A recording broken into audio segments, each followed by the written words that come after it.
When it comes to the question of Gareth Bale and how his career should be viewed, there are basically two schools of thought. One is that he won everything and was one of the most talented players of his generation. The other is that he was lazy, overpaid prima donna who showed little interest. So, what happened during Bale's career for him to become such a polarising figure? Stay with us as we delve deeper into the career of the former Madrid man. The young Gareth Bale was, by all accounts, one of those players who was simply destined for greatness. From age 9, he was picked up by Southampton, who moved quickly to secure his services after watching him in a youth tournament. The Saints had to work hard to keep their prodigious young talent a secret and out of the reaches of their Premier League rivals. And Bale was handed his debut at the tender age of just 16 in the 05-06 season, in the hopes he would stay with the South Coast club. The following year, he played 38 times in the Championship, but Southampton just missed out on promotion via the playoffs. Bale was simply too good for this level, and Tottenham Hotspur quickly swooped for the young Welshman's signature. Unfortunately for Bale and Spurs fans, his first season was blighted with injury, something he would struggle with throughout his career, missing in excess of 1,000 days all told. And after sustaining ankle ligament damage in early December, he would miss the rest of his maiden campaign for the men from North London. The following season, Bale began to establish himself and made 30 appearances for Spurs. But at this point in his career, he was mainly playing at left-back, filling in for the dependable Benoit Asuaketo. At the end of his second season, Bale underwent knee surgery and struggled to get back into the team upon his return, partly down to the good form of the aforementioned Asuaketo. In fact, he wouldn't start a league game until the following January, but would go on to put in some good performances throughout the remainder of the season, being named Player of the Month in April 2010. If Bale's first 3 seasons in the white of Tottenham had been somewhat underwhelming thanks to injuries, his next 3 would announce him as one of the best and most sought-after players on the planet. In terms of Bale and his career, there is a sort of pre-Inter Milan and post-Inter Milan. In the first leg of Spurs' Championship League tie with the Italian Giants at San Siro in October 2010, Bale put in a sensational performance to bag a hat-trick, whilst putting in another man-of-the-match performance in the return leg by assisting twice to see Spurs advance. He also tortured world-class right-back Maicon in a pair of performances which are sure to still give the Brazilian nightmares. Bale finished that season with a PFA Players Player of the Year award, and he would continue his good form the following season, adding 12 more goals. 2012 to 2013 saw a change of number for the Welshman, as he didn't regard himself as a left-back anymore, and his stats were beginning to show why. He finished the campaign with 26 goals, a ratio of more than 1 in 2, but Spurs failed to finish in the Champions League places, which wasn't good enough for a player of Bale's abilities. So on September 1st, 2013, Gareth Bale became the world's most expensive player, as Real Madrid signed him for €100.8 million. Right from the beginning, though, there were problems for Bale. Madrid had tried to downplay the signing by lying about the fee they had paid for him, having initially claimed that they'd spent €91 million.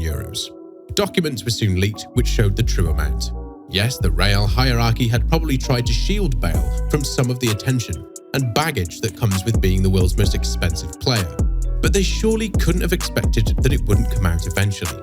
What began as an exercise in protecting their new star signing ultimately ended up hindering him, as even more attention was now on him due to the antics of Los Blancos. As we all remember, Bale was under the spotlight from the very beginning of his time in Madrid, and it never really got any easier if truth be told. The start of his career in the Spanish capital was blighted by injury, which did nothing but endear him to fans of the infamously impatient club. When he did finally return from injury, he was criticised for his ineffective performance in El Clasico against Barcelona. If there's one thing we know about fans of the Big Two in Spain, they expect their players to deliver in the big one. And right out of the gate, Bale hadn't.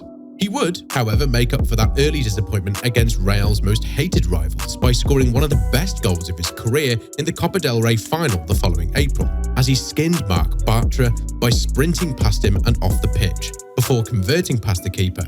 Bale would finish the season on 22 goals from 44 appearances, which is more than acceptable in anyone's book. The following season, he would have his first major run-in with the Madrid faithful, as he was booed during a league game against Espanyol for being selfish and not passing to Ronaldo, a man who rarely passed to anybody. The irony. At this point, cracks were beginning to appear, and although Bale was putting in some decent performances for the men from Bernabeu, there were reports that he was refusing to speak or even attempt to learn the language. This is probably going to anger your employers when they're paying you millions of euros a season. It also won't do anything to endear yourself to the fans.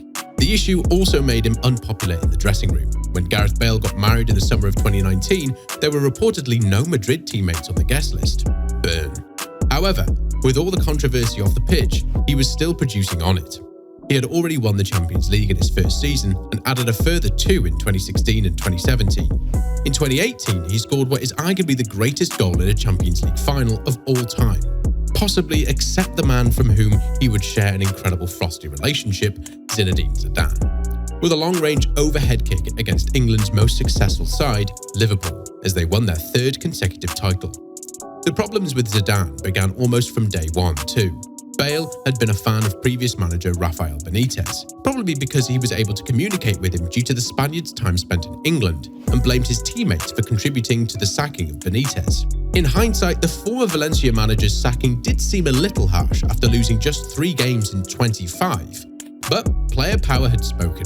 However, although Bale and Zidane never really saw eye to eye, his numbers were still decent, and in 2017 to 2018, he finished on 21 goals from 39 games, forming a deadly front 3 with Karim Benzema and Cristiano Ronaldo. He was never a true ever-present though, largely down to his fractious relationship with Zidane. But all that was about to change. At the end of the 2017-18 season, Zidane and Ronaldo both left the club, meaning Bale simultaneously had a fresh start under a new manager, and was out from under the sizable shadow of the Portuguese.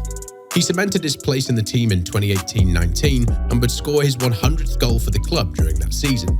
But Madrid would end the season without a trophy, which was unthinkable for fans of the club. This meant the return of club legend Zinedine Zidane, who was tasked with bringing the glory years back to Madrid, which spelt disaster for Bale. The following season, Zidane publicly criticised the Welshman, explaining that it would be better for everyone if he left the club, as he wasn't in his plans. Of course, this attracted significant media attention. Later in the season, ex-Madrid president Ramon Calderón echoed Zidane's sentiments by saying it would be best if Bale returned to Tottenham, which he would do the following season. One of the most controversial moments of Bale's Madrid career took place during the 2019-2020 season, whilst away with Wales on international duty. The tiny UK nation had just confirmed their qualification for the following year's Euros, with a win over Hungary, when Bale and the rest of the Wales team were pictured holding a Welsh flag with the words Wales, Golf, Madrid in that order written on it. As you can imagine, fans of the club who were paying him in excess of €300,000 a week after tax weren't actually delighted with his antics, and he was probably rightly criticised by the Spanish press. With Bale back in London and away from the spotlight in Madrid, he began to flourish once again, but he never made the move permanent and would return to Madrid at the end of the season for one last swan song. However, he would only feature 7 times before moving to LAFC for the 2022 season. Looking back, Gareth Bale was a magnificent player who won everything the game had to offer. In the eyes of British fans, Bale is probably seen as one of, if not the most gifted British players of his generation, possibly except Wayne Rooney. What let him down in the eyes of Spanish fans and the game's purists was his attitude. If a club is paying you €16 million per season, the least you could do is learn the language and try to integrate yourself with your teammates a little. Bale never did this. At times, he even went out of his way to distance himself from fans and was pictured smiling from the bench on more than one occasion when Madrid were losing. And who can forget him ignoring the pleas of his captain Sergio Ramos to go over to the Madrid fans and thank them for turning up, instead choosing to head off down the tunnel. For these reasons, Bale probably won't be remembered as a Madrid great, which is truly sad considering what he accomplished for the club. 5 Champions League titles deserves more recognition, but unfortunately, because of the way he chose to conduct himself whilst in Madrid, he almost certainly won't get that. Not from fans of Los Blancos anyway. As always, thanks for joining us today, and remember to tune in again next time for some more big reveals. And don't forget to like, share and subscribe. Bye guys.